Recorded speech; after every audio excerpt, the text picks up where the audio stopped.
Hello दोस्तों, welcome back to my channel. और दोस्तों, मैं इस वीडियो में आपको बताने आया हूँ इंडियन इकोनॉमी की यूनिट नंबर 3। तो दोस्तों, इस यूनिट में हम जो है आपको बताएंगे यूनिट नंबर 3 के बारे में क्या है। वैसे मैं आपको एक बात समझाता हूँ, जिसने मेरी यूनिट 1 देखी होगी उससे रिलेटेड यूनिट 2 और उससे रिलेटेड यूनिट 3।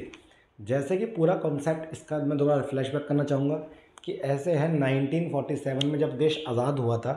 आज़ाद होने के बाद आज़ाद होने के बाद अगर मैं आपसे बात करूं तो उस पूरी बुक में ये बताया गया है कि आज़ाद होने के बाद 1950 में बना था हमारा प्लानिंग कमीशन और 1951 में बना था हमारा क्या 5 ईयर प्लान। पक्की बात है।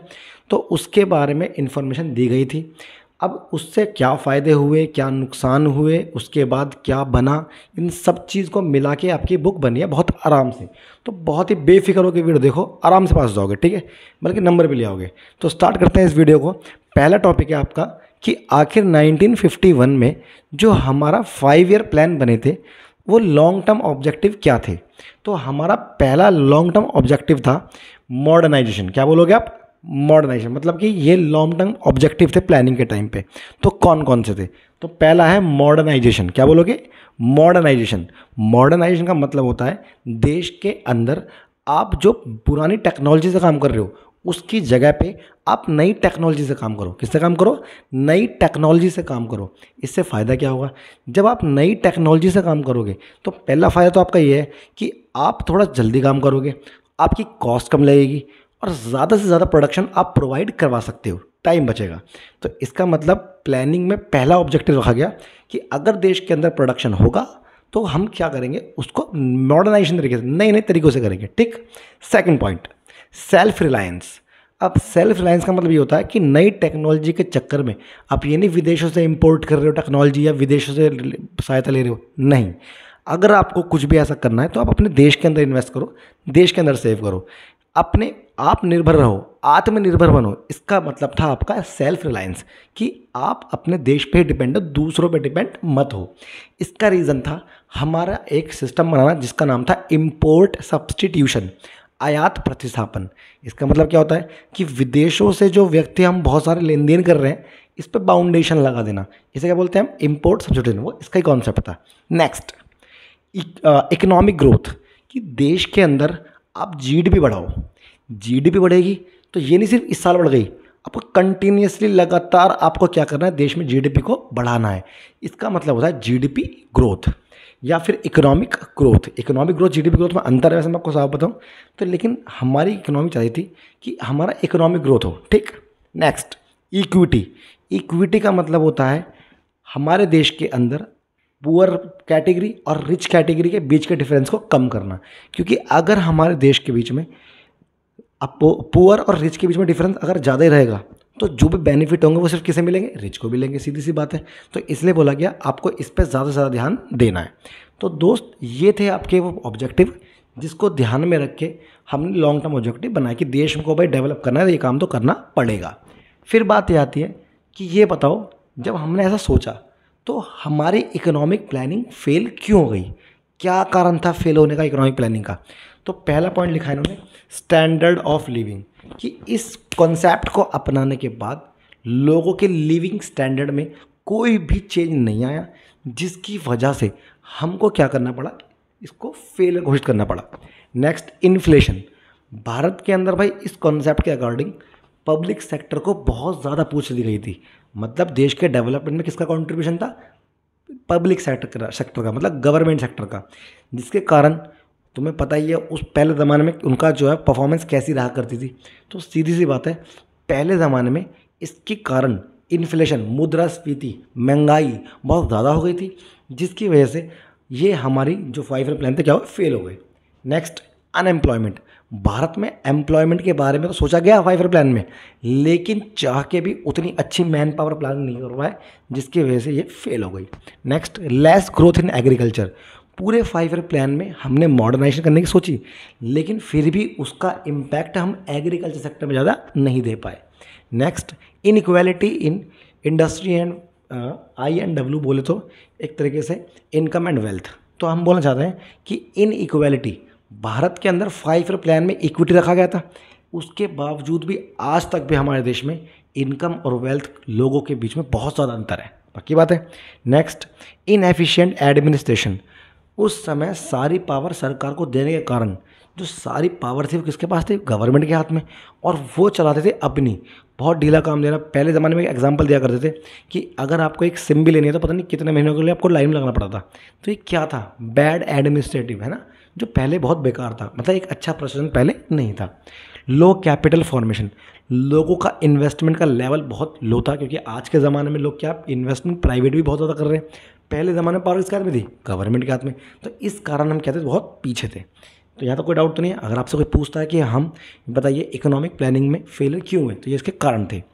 अब बात करते हैं भाई, जब ये फेलियर हो गए तो हमारे देश को ज़रूरत पड़ी किसकी? किसी नई पॉलिसी की।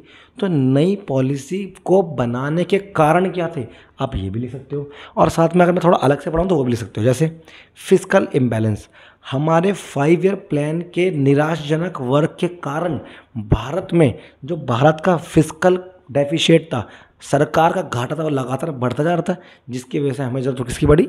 नई इकोनॉमिक पॉलिसी की। Inverse balance of payment situation, हम क्या करते हैं? विदेशों से खरीदते हैं, विदेशों को बेचते हैं, ये करते हैं। तो जिस जगह पे इसे लिखा जाता है उसे बोलते हैं बैलेंस ऑफ पेमेंट। तो उसका जो फेवरेबल था, जो हमारे अकॉर्डिंग होना चाहिए, वो नहीं था, जिसके कारण हमें लगातार क्या हो रहे थे? लॉस। Next, gulf crisis.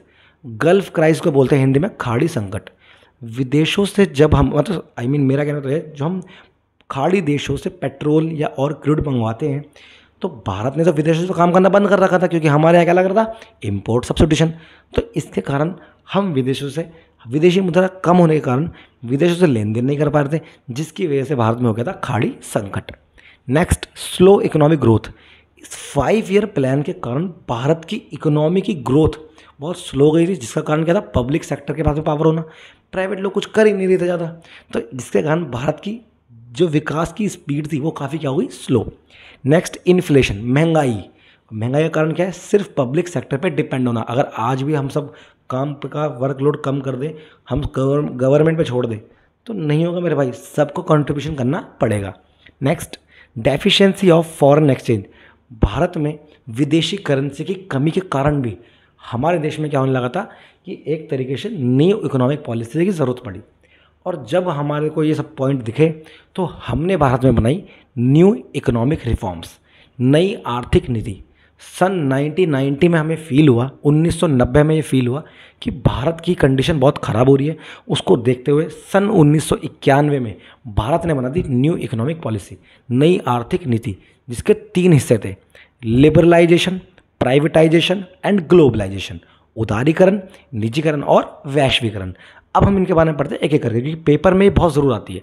आपसे किसी ने पूछा लिबरलाइजेशन क्या होता है, उदारीकरण किसे कहते हैं, तो हमने बोला भाई पहले ज़माने में सरकार द्वारा बहुत तरह के प्रतिबंध लगा रखे थे, जिसकी वजह से प्राइवेट लोग काम नहीं कर पा रहे थे।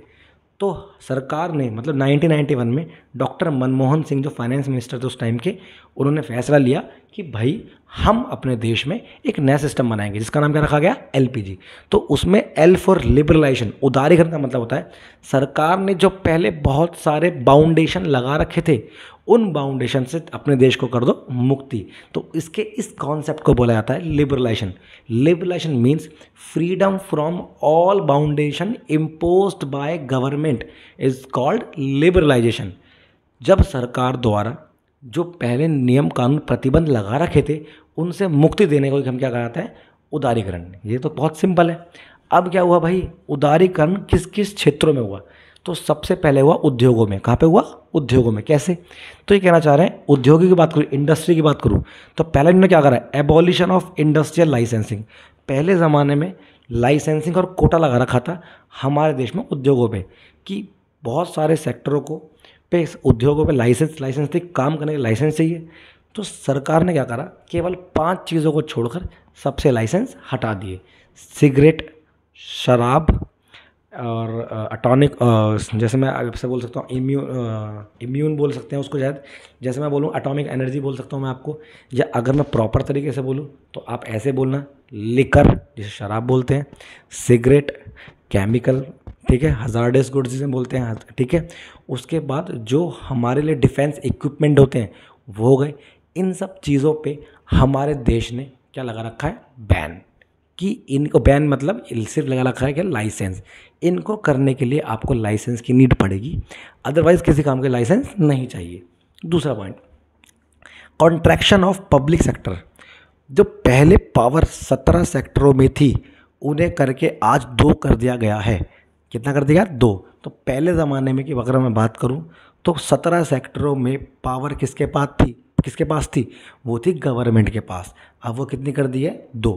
बुकों में पढ़ोगे तो ऐसे लिखा हुआ है 17 से 8, 8 से अब 3 कर दिए और 3 से 2 कर दी गई है।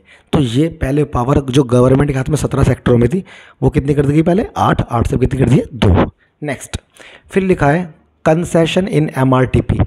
अब अगर मैं MRTP की बात करूं तो सरकार ने बहुत तरह के हमें कंसेशन दिए हैं इंडस्ट्री से रिलेटेड, जिससे और भी अब रिलीफ मिला है हमारे उद्योग वालों को। फिर ये बात थी हमारी उद्योगों की। अब बात करते हैं किसकी? फाइनेंशियल सेक्टर कि अगर मैं बात करूं फाइनेंस के सेक्टर की तो क्या क्या हमें फ़ायदे हुए। पहले ज़माने में सिर्फ गवर्नमेंट बैंक थे, सरकार ने देखा भाई ये तो ऐसे बहुत दिक्कत हो जाएगी, तो 1991 में सबसे पहले प्राइवेट बैंक का इस्टेब्लिशमेंट हुआ। ठीक। दूसरा, पहले RBI का रोल क्या था? वो सब पे करता था कंट्रोल, कोई भी काम होगा उससे पूछ के होगा। लेकिन अब क्या कर दिया गया है? अब जो है उसके रोल को कर दिया रेगुलेट, मतलब अब वो देखा रेखी करता है, ये नहीं कि उससे बिना पहले कुछ काम नहीं होगा। ठीक। Next, fiscal sector. Fiscal sector था सरकार का क्षेत्र, उसमें जो टैक्स का सिस्टम था उसे बहुत प्रॉपर करा गया। टैक्स को 2 पार्ट्स में बांटा गया, डायरेक्ट इनडायरेक्ट। डायरेक्ट में क्या आता है, इनडायरेक्ट में क्या आता है, इसको बिल्कुल एलिब्रेट कर दिया गया। ठीक है। फिर नेक्स्ट बात आती है प्राइवेटाइजेशन क्या होता है, ग्लोबलाइजेशन क्या होता है। दोस्तों इनके बारे में मैंने यहाँ पे लिखा नहीं है, क्यों? क्योंकि मैं इसको डायरेक्ट समझाना चाहूँगा, इसमें इतना बड़ा क्वेश्चन आता नहीं है। किसी ने पूछा प्राइवेटाइजेशन क्या होता है, तो आप बोलना निजीकरण का मतलब होता है जब किसी गवर्नमेंट कंपनी का मालिक कोई प्राइवेट बन जाता है तो इसे कहा जाता है प्राइवेटाइजेशन। एग्जाम्पल, पहले इलेक्ट्रिसिटी गवर्नमेंट थी, अब प्राइवेट हो गई है। पहले कम्युनिकेशन के लिए BSNL MTNL सरकारी थी, अब प्राइवेट। देखो कितनी सारी कंपनी आ गई है। तो पहले बस सारी गवर्नमेंट थी, अब प्राइवेट आ गई है। तो ये क्या हो रहा है? ये हो रहा है प्राइवेटाइजेशन। जब किसी सरकारी कंपनी का मालिक कोई प्राइवेट बन जाता है तो उसे क्या कहा जाता है? प्राइवेटाइजेशन। ठीक। अब बात ये आती है कि भाई ग्लोबलाइजेशन क्या होता है। तो ये तो आप मेरी पता नहीं कितनी वीडियो देख लो ग्लोबलाइजेशन के ऊपर कि ग्लोबलाइजेशन का मतलब क्या होता है, कि जब हम अपने देश की इकोनॉमी को विदेशों से खोल देते हैं और फ्री ट्रेड कहलाते हैं तो इसको बोलते हैं हम ग्लोबलाइजेशन, ताकि हमारी कंट्री विदेशों से जाके भी लेन देन कर सके। इज इट क्लियर और नॉट? अगर क्लियर हो गया तो अच्छी बात है। और अब लास्ट क्वेश्चन आता है, भाई देखो सब में कमी होती है, तो इस LPG में भी कुछ कमी रही। क्या रही? पहली कमी एग्रीकल्चर क्राइसिस। पूरी LPG के बारे में कहीं, पूरे LPG के अंदर एग्रीकल्चर के बारे में कहीं से कहीं तक भी बातचीत नहीं की गई। तो और जबकि हमारे देश की देखा जाए तो 70% या 72% पॉपुलेशन किस पे डिपेंड थी? एग्रीकल्चर पे। तो इसका मतलब क्या है? जिस पे हम सबसे ज़्यादा डिपेंड है उसके बारे में नहीं सोचा गया। दूसरी कमी क्या थी? Change employment pattern. भाई सीधी बात है, जब हमारे देश में विदेशी आ रहे हैं, हम विदेशों में जा रहे हैं, बिल्कुल चीज़ें बिल्कुल बदल गई, तो लोगों के रोज़गार का तरीका भी बदल गया। Next, protecting environment. भाई देखा जाए तो विदेशी कंपनी आने से अब भारत में वातावरण का ज़्यादा डेटरेशन हो रहा है, नष्ट हो रहा है। ठीक है ना। Next, slow down economic growth. अब विदेशी कंपनियां आ रही है, अब उनके जो कॉस्ट है, अगर मैं बात करूं सीधी डेवलप कंट्री कोई आ रही है तो उसकी भाई सीधी बात है कॉस्ट थोड़ी कम होगी, तो इससे इंडिया के बिजनेसमैनों पर खतरा हो रहा है या नहीं हो रहा है? सीधी सी बात है। तो ये क्या है? हमारी इकोनॉमिक ग्रोथ क्या होगी? थोड़ी स्लो हो गई है। फिर लैक ऑफ इंफ्रास्ट्रक्चर। भारत को आज भी इंफ्रास्ट्रक्चर मतलब आधारिक संरचना, electricity, communication, transport, road and इनकी बहुत ज़्यादा अवेलेबिलिटी कमी है, जिसके कारण अभी भारत थोड़ा क्या है? प्रॉब्लम में। फिर इन्फ्लेशन। भारत में आज भी महंगाई का कारण क्या है? पॉपुलेशन का ज़्यादा होना, प्रोडक्शन पॉपुलेशन के अकॉर्डिंग ना होना, है ना। तो इसके कारण क्या हो रही है? महंगाई। तो ये भी भारत में एक आज भी LPG के अकॉर्डिंग है। Consumer sovereignty. आज के टाइम पे उपभोक्ता कंज्यूमर बन चुका है सर पे चढ़ के। कैसे? देखा होगा, उसे पता है कि भाई कंज्यूमर की प्रेफरेंस है। अब पहले ज़माने में क्या होता, भाई हमारा जो बेचने वाला होता था वो चुपचाप बैठा था मालिक की तरह और काम होता रहता था। लेकिन आज के टाइम पे उपभोक्ता को इतनी प्रभुत्ता दे दी गई है कि ये चीज़ें थोड़ा सा किसके लिए सरदर्द बन गया है? हमारे मैन्युफैक्चरर के लिए। मानते हो? तो इसका मतलब क्या हुआ? इस चैप्टर में आपने क्या सीखा? इस चैप्टर में आपने सीखा लॉन्ग टर्म इकोनॉमिक प्लानिंग क्या है, ये फेल होने के कारण क्या है, मतलब फेल के रीज़न क्या है इसके। फिर हमें NEP क्यों बनाई, किसने बनाई, फिर उसके बाद NEP है क्या और इसके भी फेलियर्स। तो दोस्तों इस वीडियो में अच्छे तरीके से इसको समझना, क्योंकि अगर आपने इसको कॉन्सेप्ट को माइंड में समझ लिया तो आप बहुत ही आराम से पास हो जाओगे। तो दोस्तों अगर ये वीडियो अच्छी लगे तो प्लीज़ इसे देखने के बाद लाइक और शेयर ज़रूर करना, ताकि हर एक बच्चा जिसके पास इंडियन इकोनॉमी है वो इसके कॉन्सेप्ट को समझ सके। ठीक है दोस्त, तो मिलते हैं नेक्स्ट वीडियो में आपके लिए यूनिट नंबर 4 लेके। और एक चीज़ और, जिसके छोटे मोटे क्वेश्चन हैं, ये यूनिट 5 होने के बाद उन छोटे छोटे क्वेश्चनों की मैं एंड में वीडियो बनाऊंगा। तो बेफिक्र रहना कि यार एक क्वेश्चन ये रह गया, ऐसा कुछ नहीं है। लास्ट यूनिट में वो सब क्लियर हो जाएगा। ठीक है, तो मिलते हैं दोस्तों नेक्स्ट वीडियो में।